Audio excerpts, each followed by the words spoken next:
नमस्कार, आप देख रहे हैं कैपिटल टीवी का खास शो विपक्ष ऑलवेज बेदम। मैं हूं परवीन शेख। विपक्ष ऑलवेज बेदम हम इसलिए कह रहे हैं कि वाकई विपक्ष बेदम है, क्योंकि तिरुपति लड्डू विवाद पर आंध्र प्रदेश के पूर्व सीएम जगन मोहन रेड्डी ने सुप्रीम कोर्ट का आदेश आते ही सीएम चंद्रबाबू नायडू पर झूठी खबरें फैलाने का आरोप मढ़ दिया, जो उनकी बौखलाहट को दिखाता है। तो वही विपक्ष की सबसे बड़ी पार्टी कांग्रेस के कर्नाटक सीएम सिद्धारमैया पर ईडी का शिकंजा कसता जा रहा है, जिसे देखते हुए डीके शिव कुमार की सीएम बनने की ख्वाहिश कुलांचे मारने लगी है। यानी कर्नाटक में कभी भी खेला हो सकता है। इधर क्लासिकल लैंग्वेज को लेकर भी बंगाल से महाराष्ट्र तक विपक्ष सियासत करने से बाज नहीं आ रहा है। दरअसल मुख्यमंत्री ममता बनर्जी ने सोशल मीडिया पर बंगाली को शास्त्रीय भाषा का दर्जा दिए जाने पर पीएम मोदी को 11 जनवरी को लिखे पत्र की कॉपी शेयर की है। उन्होंने कहा कि बंगाली को मान्यता काफी अभावों के बाद मिली है, जिस पर अब वो बीजेपी के निशाने पर आ गई हैं। वहीं महाराष्ट्र में मराठी भाषा को क्लासिकल दर्जा मिलने पर कांग्रेस क्रेडिट लेने की होड़ में है, क्योंकि विधानसभा चुनाव सिर पर है, तो कैसे सत्ता के लोभी अपनी भद्द पिटवा रहे हैं। इसी पर चर्चा के लिए स्टूडियो में मौजूद हैं कैपिटल टीवी के editor in chief doctor Manish Kumar और एग्जीक्यूटिव एडिटर राजीव कुमार। आप दोनों का स्वागत है। धन्यवाद। डॉक्टर साहब, जिस तरह से सुप्रीम कोर्ट का आदेश आया और उसके बाद जगन मोहन रेड्डी का रिएक्शन करना, इस मामले में क्या है इसके मायने? देखिए, विपक्ष बहुत सारे मुद्दों को लेकर के परेशान चल रहा है। मैं आऊंगा इस लड्डू विवाद के ऊपर और सुप्रीम कोर्ट के ऊपर। कल चुनाव होने, मतदान होना है हरियाणा में, और बताया जा रहा है कि किसानों के अकाउंट में खटाखट गिरने वाला है। जो किसान निधि की जो राशि है वो आने वाली है। तो एक तो सबसे बड़ी चिंता यही है, मुझे पता नहीं कि क्यों नहीं लोग गए सुप्रीम कोर्ट के अंदर कि ये मॉडल कोड ऑफ कंडक्ट का जो है उल्लंघन है। आप चुनाव से ठीक पहले वोटिंग के दिन पैसे आप ट्रांसफर कर रहे हो। लेकिन दिक्कत क्या है भाई, झूठ बोलना और फरेब करना और खेल खेलना, इस पे विपक्ष की कॉपीराइट तो नहीं है। हालांकि बहुत सारे मामले में ये थोड़ा सा डिसीजन कंट्रोवर्शियल है, लेकिन एक ऐसा चाल है प्रधानमंत्री मोदी का कि अगर आपने कहा कि नहीं क्यों दे रहे हो, कोई सुप्रीम कोर्ट चला गया कि भाई नहीं रोक दो, तो किसान नाराज हो जाएंगे, वोट नहीं मिलेगा, और अगर आप कुछ विरोध नहीं करते हो, पैसे जाएंगे अकाउंट के अंदर, तो खास करके दलित वोटर तो खुश हो जाएंगे कि भाई 2000 रुपये आ गया, आप चलो वोट करने। तो ये एक मसला है। खैर, ये राजनीतिक दांव पेच तो चलता रहता है, but on serious note, supreme court को क्या हो गया है? सुप्रीम कोर्ट के जजेस दरअसल उनको पता नहीं कि जमीन पे क्या होता है। They are simply not aware. सब बड़े बड़े जजेस, खानदानी जजेस हैं ना देश में। कभी पब्लिक ट्रांसपोर्ट पे ट्रेवल किया नहीं किया पता नहीं, गांव में 1 महीना बिताया हो नहीं बिताया हो पता नहीं, कि ये लोग तो these are the people who were born with silver spoon. Security में रहना, सिक्योरिटी में ये करना, बड़े कॉन्वेंट स्कूल में पढ़ना, विदेश चले जाना, उनको जमीनी हकीकत का जरा भी इल्म नहीं है। और अगर जरा सा भी इल्म होता तो उनको समझ में आता कि बालाजी का जो लड्डू, जो प्रसाद के रूप में हिंदू ग्रहण करते हैं, उसका महत्व क्या है। कुछ भी आप बोल देते हो, धर्म और राजनीति को दूर रखो, ये रखो वो। मुख्यमंत्री नहीं बोलेगा तो कौन बोलेगा? मुख्यमंत्री नहीं बोलेगा तो कौन बोलेगा? और मैं तो बार बार कह रहा हूं कि जब भी सुनवाई हो, कुछ वकीलों को लेकर के जाना चाहिए था। वही लड्डू बोलते, हुजूर आप तो कह रहे हो कि अभी कुछ तय नहीं हुआ है, ये प्रसाद में मिला है नहीं मिला ये तय नहीं हुआ है, आपने दूसरा गठन कर दिया। आप करें, आपका फैसला सर आंखों पे, लेकिन थोड़ा लड्डू भी चख लिए होते तब तो समझ में आता। पिछली बार भी इसी तरीके से जब योगी आदित्यनाथ ने फैसला दिया था नेम प्लेट वाले में, तो चंद्रचूड़ साहब ने तो बड़ा बढ़िया ज्ञान दे दिया था कि जब मैं केरल हाईकोर्ट में था तो किस तरीके से मैं जाता था, एक हिंदू का था एक मुसलमान का था, लेकिन मुसलमान वाले रेस्टोरेंट में बहुत वर्ल्ड क्लास सैनिटेशन था, इंटरनेशनल स्टैंडर्ड का, तो मैं तो वहीं खाता था। आप वहां खाते थे क्योंकि वहां पे सफाई थी, लेकिन आपके पास तो वो वीडियो नहीं आता है ना, कोई डर के मारे देगा भी नहीं, केस हो जाएगा कि जज को क्यों भेज दिया ये, कि किस तरह से पेशाब कर रहे हैं, किस तरह से थूक फेंक रहे हैं खाने के ऊपर। ये तो आप नहीं करते, ये तो कोई आदर, आपको कुछ आइडिया नहीं है, इसलिए आप इस तरह की बातें, राजनीति नहीं होगी तो फिर क्या होगी? राजनीति नहीं होगी तो क्या होगी? हिंदुओं के मंदिरों के ऊपर सरकार कब्जा करके बैठी हुई है, इस पे राजनीति नहीं करेंगे तो क्या करेंगे? क्योंकि जब तक राजनीति नहीं होगी तब तक ये हिंदू मंदिर मठ ये आजाद नहीं होंगे। हमारा पैसा, हमारा दान, हमारा टैक्स आप लगाओ कहीं और कोई सवाल उठता है तो चुप चुप चुप क्यों बोल रहे हो? ऐसे तो बड़ी बड़ी बातें जब करनी होती है तो फ्रीडम ऑफ एक्सप्रेशन और पता नहीं क्या क्या थ्योरी चली आती है, लेकिन जब हिंदुओं की भावना चकनाचूर होती है, ये लोग अलग तरीके से शेल में घुस जाते हैं, ये उल्टा सवाल करने लग जाते हैं। तो खैर, राजनीति तो इसके ऊपर होगी और होनी भी है। आप अलग से एसआईटी बना लो, एफबीआई को बुला लो, किसी और एजेंसी को बुला लो, सुप्रीम कोर्ट के जजेस के निगरानी में अगर आप ये करो। मेरा तो बस एक सिंपल सा सवाल है कि जज साहब समझ ही नहीं सके जो मैं कहता हूं कि AC chamber, they are the people born with silver spoon. अगर जरा सा भी उनको घी बनाने की प्रक्रिया, दूध, मक्खन, मलाई, इस सारी चीज़ों के बारे में जानकारी होती तो पहला सवाल तो यही उठता कि जगन मोहन रेड्डी ये बता दो कि तुम्हारी सरकार के समय जो वहाँ पे जो बोर्ड था वो कैसे देसी घी, देसी गाय के घी, इस हेडिंग पे 350 रुपये केजी तुम घी उपलब्ध करा रहे थे। वो कोई मूर्ख ही होगा जो ये देखे कि 350 रुपये पर केजी कोई मंदिर को घी बेच रहा है। वो इम्पॉसिबल है, वो इम्पॉसिबल है। किसी दिन अपने घर में आप दूध खरीद के लाइए और घी बना करके देखिए, 1200 से 1300 रुपए का कॉस्ट पड़ेगा आपको घर में अगर आप खुद बनाएंगे तो। और ये आप 350 रुपये केजी घी उठा रहे थे तो ऑब्वियसली मिलावट होगा उसमें। लेकिन उसके बावजूद सुप्रीम कोर्ट कुछ से कुछ बातें हो रही है वहां पे। तो बिल्कुल, क्या सर यहाँ पर सुप्रीम कोर्ट ने बीच का रास्ता अख्तियार किया है जिस तरह से सीबीआई की एंट्री हुई इस पूरे मामले पर? देखिए, सुप्रीम कोर्ट कभी बीच का रास्ता अख्तियार करता ही नहीं है। सुप्रीम कोर्ट में बैठे हुए जज एक ही माइंडसेट से काम करते हैं। हिंदुस्तान है, सेकुलर कंट्री है इनके लिए, तो सेकुलरिज्म को बचाने के लिए हिंदुओं को त्याग करना पड़ेगा, ऐसी इनकी मानसिकता है। इसलिए जैसा डॉक्टर साहब ने कहा कि इन लोगों की परवरिश वैसे हुई है। ये कॉलेजियम के जज हैं जिनके परिवार में कोई बड़े वकील रहे या कोई बड़े जज रहे, सुप्रीम कोर्ट के रहे, हाई कोर्ट के रहे। और इन लोगों ने अब तक जितनी टिप्पणियां होती है उसमें क्या उदाहरण भी हिंदुस्तान का कभी नहीं देते। ये सारे जो जज हैं उसमें से 90% ये ऑक्सफोर्ड के पढ़े हुए हैं, ये कैम्ब्रिज के पढ़े हुए हैं। हिंदुस्तान का तो उदाहरण नहीं देते, ये देते हैं उदाहरण शेक्सपियर की किताबों का। ये इन लोगों को अपने विचार, अपने तरीके बदलने पड़ेंगे। लेकिन ये जो विवाद पैदा हुआ, लड्डू का विवाद, इसमें एक नई राजनीतिक दिशा भी आई है, क्योंकि डिप्टी सीएम है पवन कल्याण।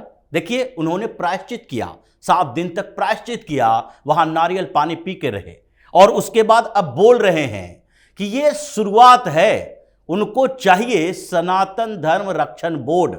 और ये शुरुआत अगर हुई है तो ये उसी तरह की बात है। सुप्रीम कोर्ट में आया मामला और आरजी कर मेडिकल हॉस्पिटल एंड कॉलेज में हुआ क्या, रेप एंड मर्डर कांड से शुरू हुआ सीबीआई की इंक्वायरी, और उसके बाद कितने सारे घपले घोटाले वहां सामने आने लगे।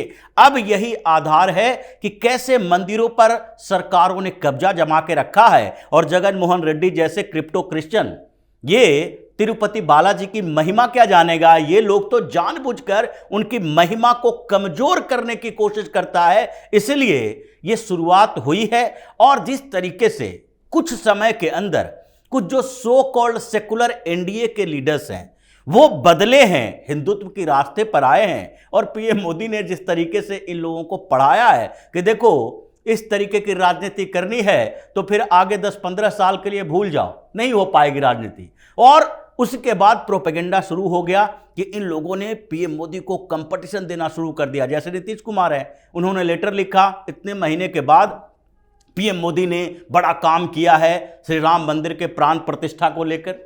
चंद्रबाबू नायडू हिंदू बन गए सेकुलर से, जो कह रहे थे वक्फ बोर्ड जो संशोधन बिल है उस पर हम सोचेंगे कि समर्थन करें या न करें। अब तिरुपति बालाजी के मामले में पूरी तरह से कट्टर हिंदुत्व दिखा रहे हैं। तो ये स्थितियां जो बदली है, इसी से चिढ़ हो रहा है इन लोगों को। और सुप्रीम कोर्ट के जज भी जो चाहते हैं कि सेकुलरिज्म का मतलब यहां पर हिंदुओं को जितना दबाते रहो और अल्पसंख्यक जो कहते हैं, उसमें सबसे बड़े अल्पसंख्यक जो यहाँ के मुसलमान हैं, उनको जितना तुष्टिकरण करते रहो वही यहाँ का सेकुलरिज्म बचा सकता है। सियासत तो महाराष्ट्र में भी जमकर हो रही है। क्लासिकल भाषा को लेकर जो 5 भाषाओं को दर्जा दिया गया है, ना सिर्फ महाराष्ट्र बल्कि बंगाल में भी ये मुद्दा जो है उस पर क्रेडिट लेने की होड़ मची हुई है। देखिए, सही चाल राजनीति में क्या होता है कि जैसे ही आपने कोई फैसला लिया, लोगों के पेट में दर्द शुरू हो जाए। 5 भाषाओं को क्लासिक लैंग्वेज बनाया गया, असमी लैंग्वेज को भी बनाया गया जी। वहां से कोई आवाज नहीं आ रही, वहां से तो कोई कुछ नहीं बोल रहा। दिक्कत सबसे ज्यादा किसको हो रही है? तो कांग्रेस पार्टी को महाराष्ट्र के अंदर और टीएमसी को बंगाल के अंदर।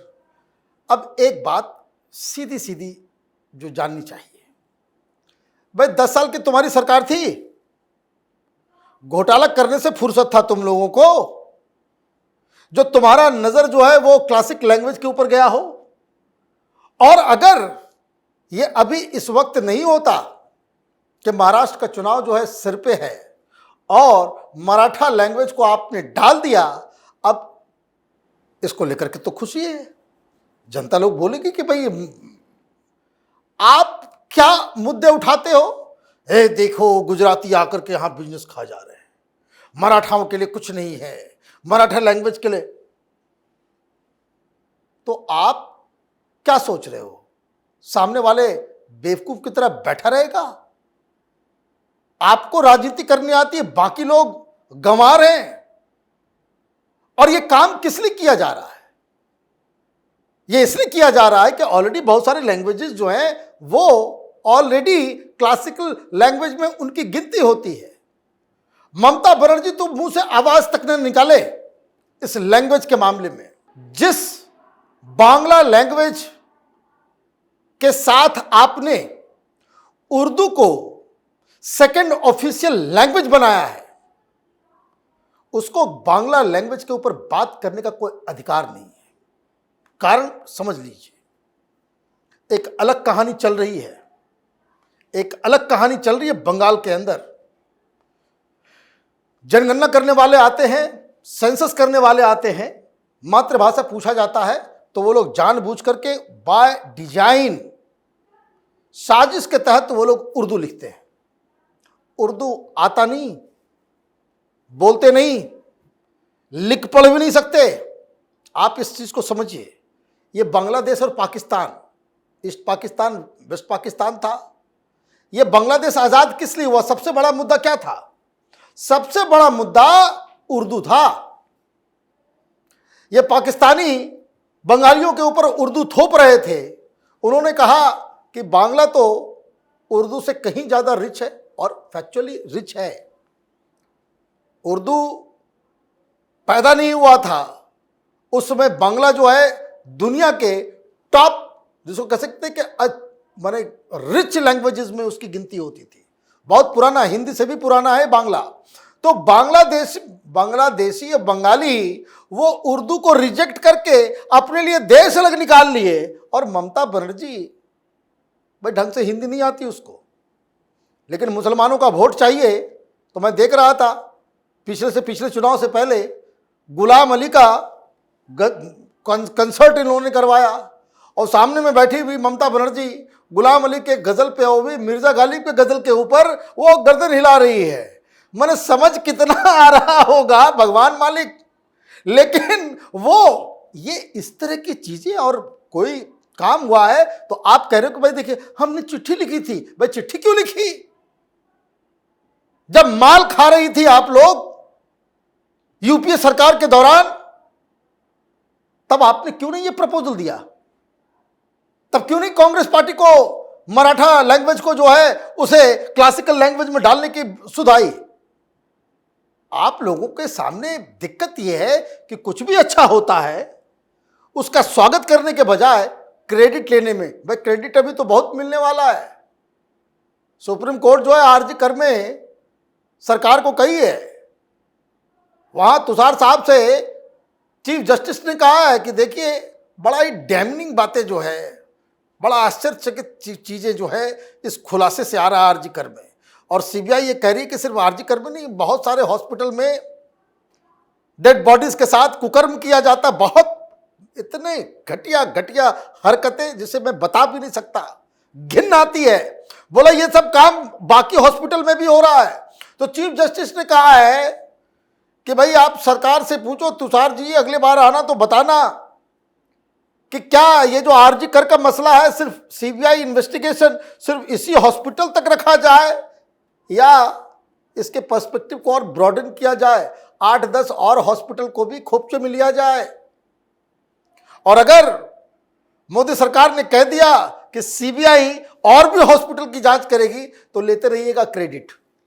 तो यहाँ पर बंगाल में तो ममता दीदी की मुश्किलें बढ़ने वाली हैं, लेकिन मुश्किलें तो यहाँ पर कर्नाटक में कांग्रेस की भी बढ़ने वाली है। सिद्धारमैया अपनी कुर्सी बचाने में जुटे हैं, जबकि डीके शिव कुमार मौके की ताक में। देखिए, सिद्धारमैया अब कुर्सी बचाने में जुटे हुए नहीं हैं, वो तो एग्जिट प्लान तैयार कर रहे हैं। वो सोच रहे हैं कि हम जाएं बाहर तो अंदर कौन आए, यानी सीएम कौन बने।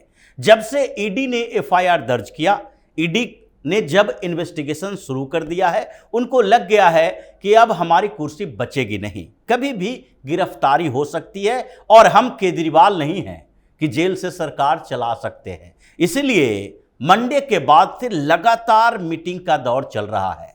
सोमवार को ये ईडी की एंट्री होती है, मंगलवार को टीके शिव कुमार सीधे जी परमेश्वर के घर पहुंचते हैं, होम मिनिस्टर हैं, और दोनों एक दूसरे के विरोधी हैं। जी परमेश्वर सिद्धारमैया के नजदीकी व्यक्ति बोले जाते हैं और वो पहले डिप्टी सीएम भी रह चुके हैं। और इन लोगों के लिए एक और बड़ी बात है कि पिछली बार जब सरकार बनी थी इनकी 2018 में, तो वो सरकार चली कितने दिन थी? 1 साल 64 दिन के आसपास, और अब 1 साल 137 दिन हो गया है। इन लोगों के लगभग वही समय है कि 10, 20, 50 दिन के बाद ये जो स्थितियां बदली है और ऐसी स्थिति आई है, डर ऐसा लग रहा है गुटों में बटी हुई कांग्रेस का एक धड़ा बाहर गया कि फिर से सरकार ही गिर जाएगी, जैसे एचडी कुमारस्वामी के समय में गिरी थी। और इसलिए ये लोग मीटिंग कर रहे हैं। और जो शिव कुमार हैं, उन्होंने परमेश्वर को ऑफर दिया आपको डिप्टी सीएम बना देंगे। वो तो पहले भी डिप्टी सीएम रह चुके हैं, लेकिन अब वो सीएम के दावेदार हैं, इसलिए ये डीके शिव कुमार के झांसे में वो नहीं आए। फिर दूसरे दिन से 3 मंत्रियों ने अलग अलग बैठक की और उसमें महादेवप्पा भी थे जो कि सोशल जस्टिस मिनिस्टर हैं, और दूसरे एक और मंत्री हैं सतीश जरही कोहली, ये भी पीडब्ल्यूडी मिनिस्टर हैं। इन्होंने भी अलग से बैठक की। अब स्थितियां ऐसी हो गई कि कांग्रेस को निर्देश जारी करना पड़ा। सिद्धारमैया ने कह दिया कि देखो भाई, किसी भी मीटिंग में अगर किसी को जाना है, मंत्री को अगर मीटिंग करना है तो केवल सेक्रेटेरिएट में मीटिंग होगी। सेक्रेटेरिएट से बाहर जाकर मीटिंग मत करो, अपने अपने घरों पर मीटिंग करो। इसका मतलब है कि तुम विधायकों के साथ मिल रहे हो, और कोई भी एक चंक 15-20 विधायकों के साथ बाहर जाएगा, सरकार ही गिर जाएगी। तो इसलिए दांव चल रहे हैं वहां एक दूसरे के खिलाफ। डीके शिव कुमार अपने लिए बैटिंग कर रहे हैं और सिद्धारमैया ये सोच रहे हैं कि जरही कोहली जो हैं वो एससी हैं, उनके ऊपर दांव लगाया जाए, या फिर महादेवप्पा हैं एसटी ग्रुप से आते हैं, उनके ऊपर दांव लगाया जाए। लेकिन किसी भी स्तर पर डीके शिव कुमार को सीएम न बनने दें। अगर वो सीएम बन गए तो मेरा पत्ता पूरी तरह से साफ हो जाएगा, यानी 4 गुटों में बटी हुई कांग्रेस अब कभी भी वहां सरकार गिराने की स्थिति आ सकती है। 2018 के बाद 2024 में फिर से वही चीज दोहराया जा सकता है। तो कर्नाटक में अपनी सरकार बचाने में ये लोग जुटे हैं और यहाँ पर कांग्रेस के लिए भी चुनौतियां बढ़ गई हैं। इन तमाम जानकारी के लिए और सटीक विश्लेषण के लिए आप दोनों का बहुत बहुत धन्यवाद। धन्यवाद। तो चुनाव के मौसम में विपक्ष सत्ता तक पहुंचने के लिए हर जुगत लगा रहा है, लेकिन उसके बाद भी फ्लॉप शो साबित हो रहा है, क्योंकि विपक्षी दलों के नेता आपस में ही सिर्फ टवल में जुटे हैं। तभी तो हम कह रहे हैं विपक्ष ऑलवेज बेदम। इस खास शो में इतना ही। वीडियो की खबर कैसी लगी कमेंट करके अपनी राय जरूर दें। वीडियो को लाइक करें, शेयर करें और कैपिटल टीवी को सब्सक्राइब जरूर करें। नमस्कार।